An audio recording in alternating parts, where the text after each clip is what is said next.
Assalamu alaikum. Hello friends, how are you? Welcome back to our new video.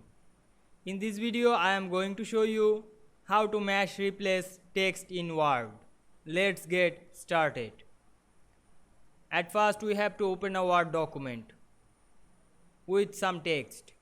Now we want to mash replace text in this document. Select a text and copy it.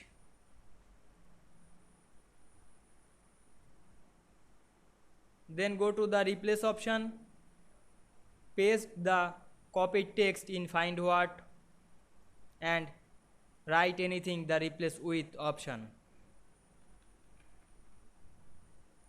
Then click the replace all option. Then click OK. Then close the window.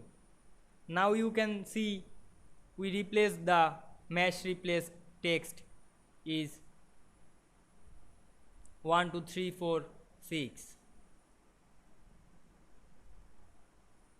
We apply this same process in another text.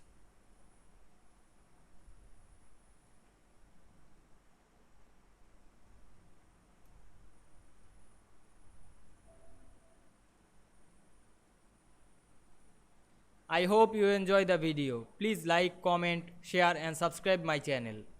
Thanks for watching.